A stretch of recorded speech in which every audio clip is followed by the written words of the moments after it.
So the word community is described as a group of people that have a particular characteristic in common. What does that word mean to you? I think for community to me, I think you kind of, for me, I really rediscovered like what it actually meant during the pandemic. I feel like everyone kind of like lost their income or lost any kind of like, no one could go outside. And I felt that there were lots of producers and lots of DJs who I really, really liked and supported, and they kind of had like avenues cut off for them. And I just thought about if it was me like 5 or 6 years ago, I would have been fucked. So what I wanted to do in terms of like stuff with Kiwi and stuff that I could do and like having a platform and just try and put other people on. We tried to do like the Kiwi Cup in terms of having like a producer competition and like get people like active and going and making tunes. I think, yeah, it was just like, it was a weird time in terms of not having any kind of motivation or any kind of passion or like will and drive to do stuff.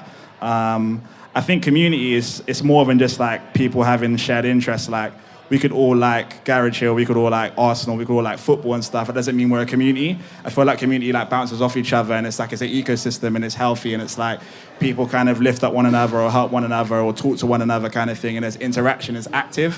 Whereas with, I feel like you can see examples of like people having a shared interest or people all being interested in one thing, but there not really being any kind of like future or pathway for it. It's just very like in the moment and doesn't really exist past people existing in that kind of time or space. I think that's pretty thorough. I think that covers it. So I looked through your early interviews from around like 2015, 2016, and there isn't really, certainly not as much of a mention of like a scene or a community, not in the way that you speak about it now anyway. And there seems to be a pretty striking difference between now and then in the way that you discuss things and the names that you mention that make up the scene and everything like that. And it's obviously something that you've spoken about regularly, and I think was a running theme in your the Mixed Mat cover issue that you did in September. So besides the sound evolving from what it used to be to what it is today, I'm interested to know like what are the most prominent things sort of in your immediate surroundings that you've seen change in the period between then and now?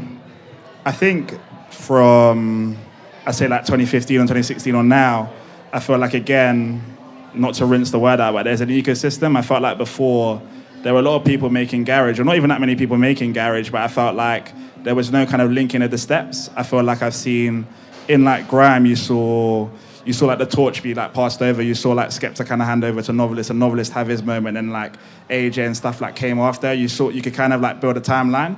But for me, and like from my perspective, I couldn't see a link from like EZ or like Matt Jan Lamont and stuff into like anything that had happened in that time. I saw like TQD and I saw like Royalty and I saw like Butters and Elijah and Flavor D and DJ Q, but it existed in isolation. And where I was at in 2015, 2016, I was making music and I kind of just had this like tunnel vision of like, oh, I can like do things by myself or just keep on making tunes.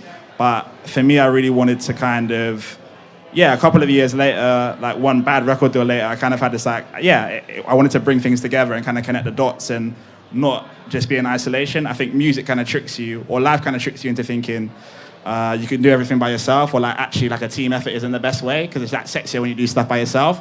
But actually, like whether it comes to making tunes or like putting on nights, most kind of things, it's like built best when like lots of people are involved. Like some of the best songs have like 50 or like so people on it, but you never hear the 50 or so people, you just hear like one. So for me, it was just about, it's nice to see loads of different people working together, even with stuff like this, like initiatives like this. It's just nice to see people being like less segregated and kind of embracing like what garage means to them now, rather than kind of like being stuck in nostalgia. That was the biggest thing that I saw before, was that there was like pushback because people wanted things to look the same as they did 20 or so years ago. But I feel like if you want anything to look the same as they did 20 or so years ago, like what's the point? That's like a mistake. Do you know what I mean?